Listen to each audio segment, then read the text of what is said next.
essentially by eating chocolate, we are all, by and large, and there are of course exceptions to this, that there are great independent chocolate producers, but what we call big choc, the way that that very large scale chocolate is produced is devastating for the planet, and really terrible, devastating for many people in those countries.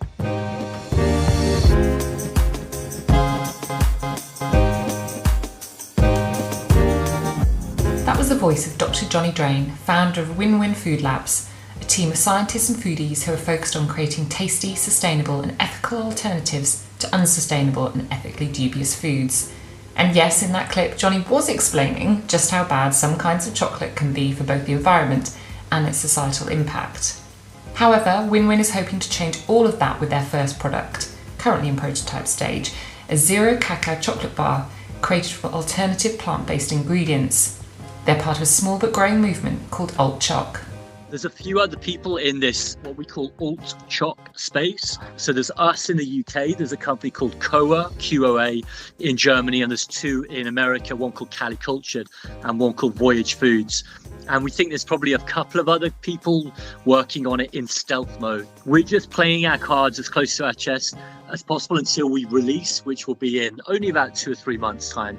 We've seen alternatives to meat and dairy products on the market for many years now, and the embracing of plant-based meat alternatives have skyrocketed in the past few years.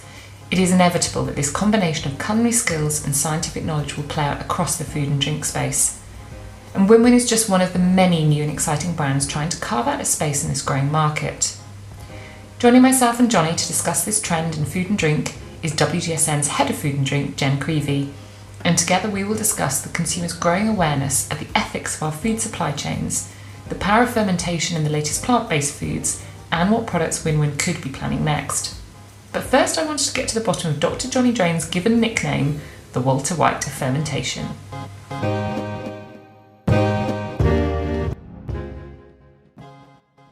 Let's go with this Walter White of Fermentation. Who coined this amazing label that has been given to you, and why?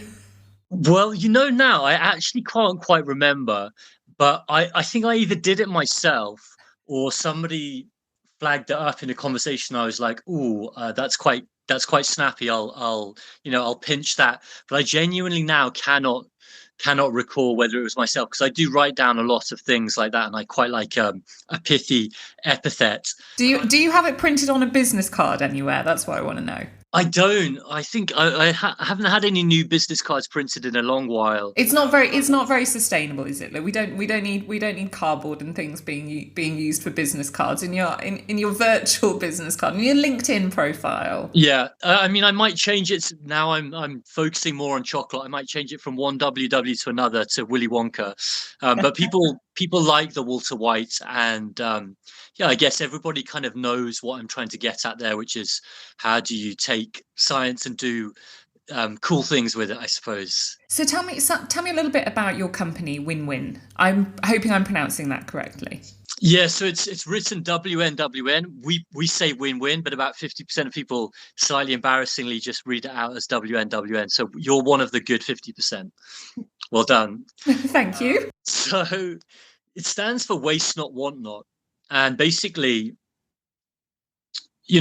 well, fundamentally, I'm a food lover, and as is my co-founder, who's an amazing lady called Aaron Pack. She comes from a background in finance and banking, whereas I was a scientist, and for the last 5-10 years I've been working in food. But lots of our favorite foods, and when I say our, I mean your favorite foods and the world's favorite foods, are really terrible for the planet and the people. So they're often unsustainable and often really unethical. So we're trying to make alternatives to our favorite foods that are sustainable and are ethical, and we're starting with chocolate. I'm Carla Buzasi, CEO of WGSN, and you're listening to Create Tomorrow. I'm speaking to Dr. Johnny Drain, the so-called Walter White of Fermentation. I wanted to find out just how much of an impact the aptly dubbed big chocolate industry is having, both environmentally and societally. So I love chocolate. So couldn't give two hoots about sweets, about cakes, about biscuits. but give me a big bar of dark chocolate. The darker better. I'm 85%. I'm pretty happy there. Are you telling me that I'm doing my bit to wreck the world by eating the amount of chocolate that I do at the moment? And how if that is the case, may I reverse my personal trend and impact? Well, unfortunately, yes, is the short answer. I mean, I'm a big chocolate fan as well. I grew up in Birmingham, within sort of smelling distance, more or less, of the Cadbury's chocolate factory. So, I sort of bleed dairy milk.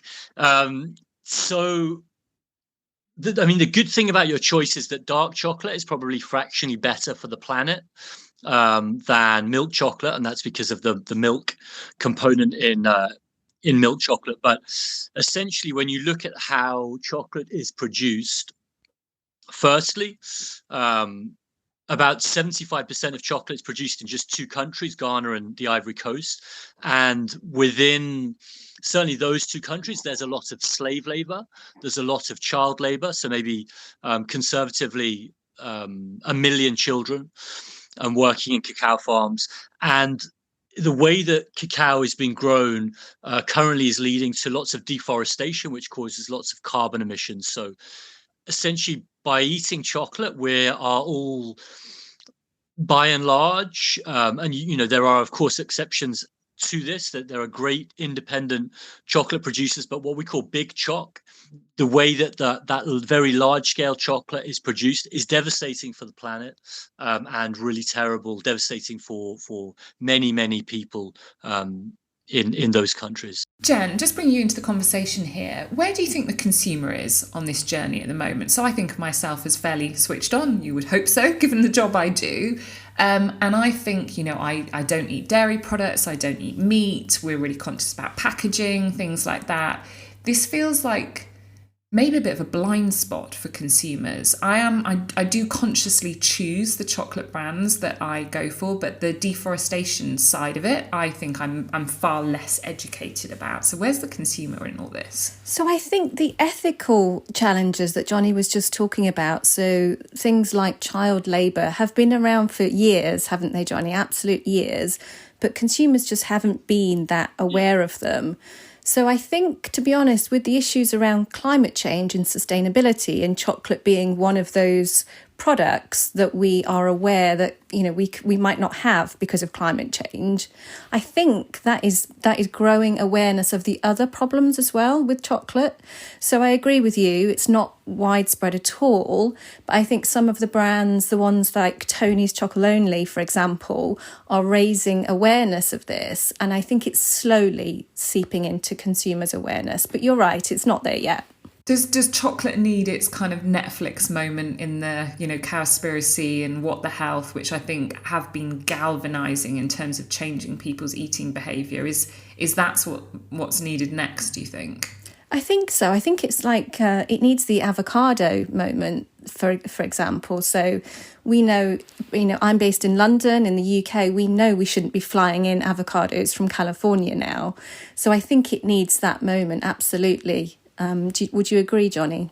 Absolutely, and it is this blind spot, and it's weird how that world. Whereas if you look at the kind of dairy industry and the meat industry have taken a lot of flack, and there's been a lot of increased consumer awareness in recent years, but somehow chocolate has just avoided that scrutiny, and I think.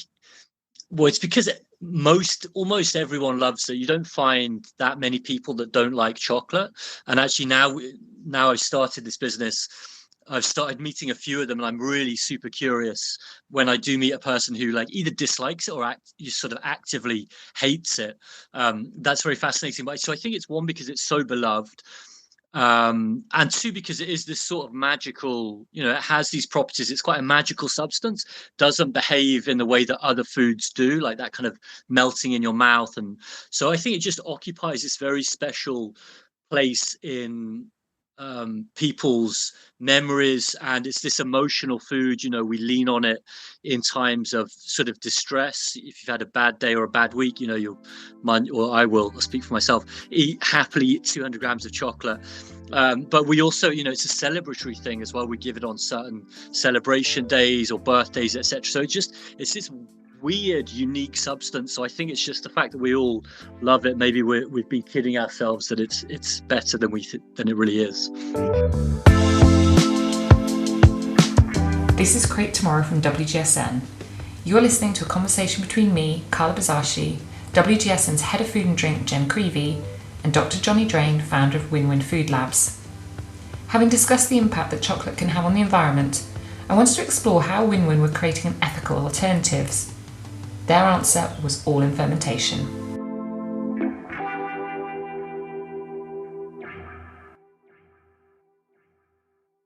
Fermentation's a big trend that we've been talking about for some years, Jen, isn't it? But we've been talking about, fermentation when it comes to koji and things like that. Yeah, absolutely. And, we called out koji as one of our 2022 trends. And it is moving into the mainstream. Johnny, I know you do lots of work with koji as well. But what we're seeing is it's coming from innovators like Johnny, from innovators like chefs at Michelin star restaurants. And it's now moving into packaged goods as well. So we're seeing it really giving lots of that umami deliciousness, essentially to plant-based foods, which obviously are scaling massively. So it's moving from things like 11 Madison Park in the States, the New York restaurant, which is solely plant-based, uses lots of koji for its umami tastings. But it's now coming into packaged foods like Prime Roots are making bacon out of koji, which I haven't yet tried, but apparently it's delicious. But other innovators, for example, plant-based tuna and sushi is using koji as well. So we're really seeing it now coming from those high-end chefs and innovators through to more mainstream products. Would you agree, Johnny? Definitely. I mean, my first experience with koji was at something called the Nordic Food Lab, which was set up by Noma. So it was the sort of lab. It was actually on a boat at the front of the restaurant. So I worked there in 2014, and I'd never heard of koji, never seen it. I drunk or eaten things that had been made with it, but I didn't know of the organism itself. So it's a fungus, and it's used to make, or traditionally was used to make things like, in Japan, miso and soy sauce and sake and amazake. But now people are, colliding this organism with other ingredients to produce all of these wonderful new novel flavor profiles and indeed textures. And yeah, as you rightly point out, it's moved then from the domain of these high-end Michelin starred restaurants to now consumer products and more mainstream goods. And how does chocolate come into this then, Johnny? Well, so here's the biggest bombshell probably of the whole episode, that chocolate is fermented. I did not know that. It takes quite a lot to make me speechless. I had no idea. Yeah, so there's lots of, the crazy thing about fermentation, which is seen as this sort of new fad, is that most of the world's favorite foods are fermented, and that includes chocolate and coffee, as well as obviously all these other stuff: beer, wine, cheese, butter, vinegar, miso, soy sauce, etc. But yeah, chocolate is fermented. So if you take a cacao bean and just roasted it, it wouldn't taste like chocolate. And also, if you took a cacao bean but fermented it but didn't roast it, it wouldn't taste like chocolate.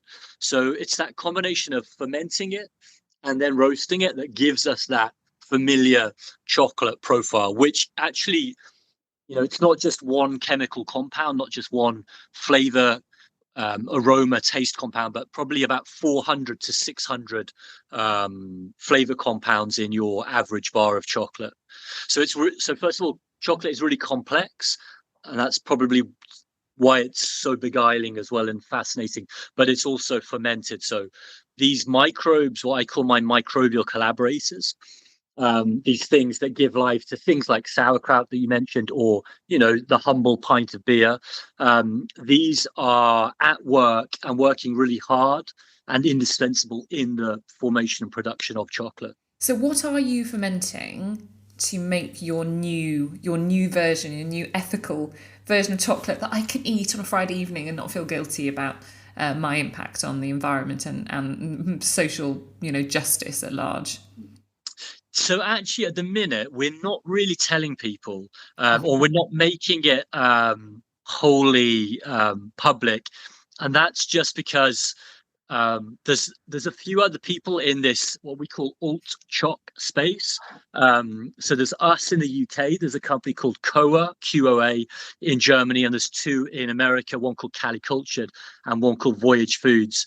And we think there's probably a couple of other people working on it in stealth mode. That's what financy people call it in the tech world, stealth mode. So we're just playing our cards as close to our chest as possible until we release, which will be in only about 2 or 3 months' time. So I will tell you then. But what I can tell you is all four of those companies, we have slightly different approaches, but we're using stuff that you might have already eaten today, stuff that everybody in Britain or America or even Central America or South America or Asia or Africa would be familiar with. And it's plant-based ingredients. And although I am a scientist, and I do have a lab coat, and I do actually have a pair of lab glasses, it's not me in my workshop with a pipette, pipetting tiny amounts of things. We take in sort of dry goods and we carry out these fermentation processes in a very sort of wholesome, naturalistic way.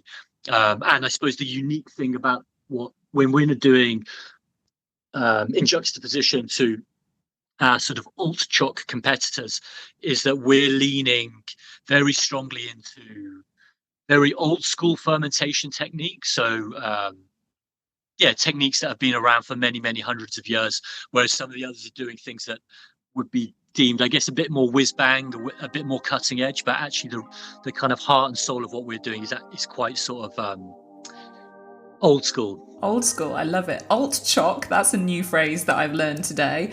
And old school fermentation. You're listening to Create Tomorrow.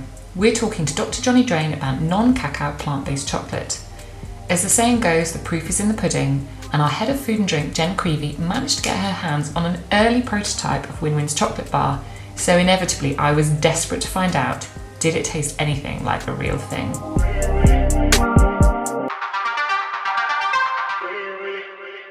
Obviously, I've got Johnny on the line, so I have to be complimentary here. But no, I'm just kidding. No, not at all. So I was the first batch of testers. So I think there's another batch going out next week, isn't there, Johnny? But to be honest, I mean, I love chocolate too. I like dark chocolate, like yourself, Carla. I was surprised that it even tasted like chocolate, to be honest, knowing that there was no cacao. So it was. I was saying to Johnny earlier, there are a few background tastes that I wouldn't necessarily choose with my chocolate, but so things like it was a little too malty, but then it came in with some nice prune and cherry and fruit flavors. Oh, I love cherry and dark chocolate. Yeah, I did like the fruit, and then it sort of ended a little bit more woody and a bit hay-like. And I think, to be honest, people will probably taste lots of different things in it. It's very personal, isn't it? But the overwhelming feeling was that it was chocolate. And that was like outstanding, I thought. For a first prototype, absolutely amazing. I really was blown away. Okay, Johnny, I want to be on your next round of testers, okay? I'm putting my hand up for that right now. Absolutely. Yes. So, as Jen said, well, there's an adage in the startup world that if you're ready and happy with your product, you've waited too long to release the prototype. So we definitely, and look, I'm a perfectionist. I've worked in lots of Michelin star restaurants and have that. I hate letting something go out that I'm not personally happy with. So we sent out that first batch against all of my sort of worldly impulses and urges, but we had to do it. And the feedback has been overwhelmingly positive, and the things that people were not so sure about, we've integrated, and we've got a second prototype out, which actually we were producing this week, and it will go out on Monday to about 200 people this time. So we were happy with the response. It's been great. And what are you coming after next? So what in my pantry, fridge, kitchen cupboards are you coming after next? Yeah, nothing is safe. I mean, as I think Jen alluded to, we're now seeing like not just alt meat and alt dairy, but alt seafood and various other things. But within our sphere, certainly coffee, which also has is problematic in most of the same ways that chocolate is, to be perfectly honest. Other things further down the line would be things like vanilla, or saffron. But to be honest, I think even with chocolate, we've kind of got our work cut out. That's like a 5 to 10 year project. But we want, I mean, I'm a tinkerer and have a very curious mind. So I suppose my ambition is that I set this company up, and then the chocolate thing does its own thing, and then on the side I'm sort of beavering away, in other people's fridges, thinking what can we make better, if necessary, next. Now, while we're talking about these big topics in food, we sort of would be remiss not to talk about food waste, which is such a huge issue at the moment, and I do think has reached that kind of mass acknowledgement that we throw away way too much food. Can you tell me a little bit about Cub Cave? Yeah, so the Cub Cave was an R&D facility that we set up, I think, in 2018, definitely 3 or 4 years ago now. And it was beneath what then was a restaurant called Cub, which was set up by a guy called Mr. Lion, who is a sort of drinks whiz guru, all-round sort of genius, wonderful person. And also in partnership with a guy called Douglas McMaster, who's a chef of Silo, which is arguably the world's first zero-waste restaurant. So they got me on board. I've worked actually for a long time with Ryan and his sort of team and company. But the idea was that restaurants produce a lot of waste. And they also, especially the higher end you go, luxury restaurants they just throw away a lot of stuff. So when you have this plate of beautiful food, normally it's these perfect shapes, because somebody's chopped half of it off and thrown it in the bin. And when I first worked at a Michelin star restaurant, which was like after I'd done my PhD, probably 2014, I was just shocked that they were throwing all of this amazing like venison in the bin. And it's like, why are you doing that? Does someone not want to eat it? And they were like, it's just how it works. So food waste has long been an interest of mine, and then I guess I connected with Doug through this project. But the idea was, can we create a facility where we use science smarts and fermentation to upcycle some of those things that might otherwise get thrown away? So, for example, a really simple example is, if you're serving fresh bread, even if you're very good at like figuring out how many loaves of bread you need every day, there will be bread that the customers don't eat and goes stale. And, of course, the staff might eat it the next day, but staff can't eat bread every day. So there will always be some leftover bread. So we would store this up and then actually grow koji on it, or grow koji on some rice, and then basically make a sourdough miso out of the waste bread. And that has, making out a really good quality bread from Dusty Knuckle or E5 Bakehouse. I can't remember who the supplier was in those days, but it's really top quality, delicious bread. And you get this miso, which is really carrot butterscotchy, absolutely delicious. And then I would work with the chefs and the bartenders to then develop drinks or dishes using those upcycled ingredients. So it was about closing the loop, is what was the phrase we use. So creating a closed loop system within the restaurant, so that less stuff either gets discarded or ends up going to compost. Jen, do you think this is this a trend, or do you think this is a kind of way of working, a way of life that's here to stay? So I think the upcycling that restaurants like Silo are doing is incredible. And also there's lots of small innovator brands that you will have seen using upcycled fruit pulp, things like that.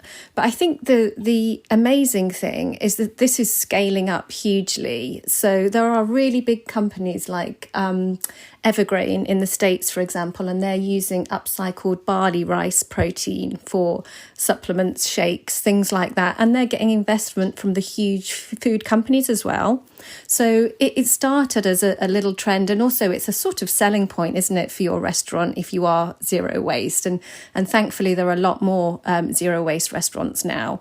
But I think the fact that it's scalable means that it is here to stay.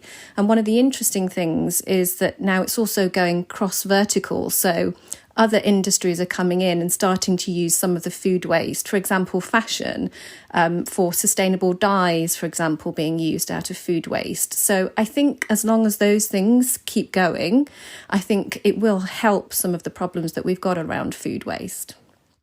It has been absolutely fascinating talking to both of you. Johnny, I'm going to send you my address straight after this because I want to try some of this chocolate.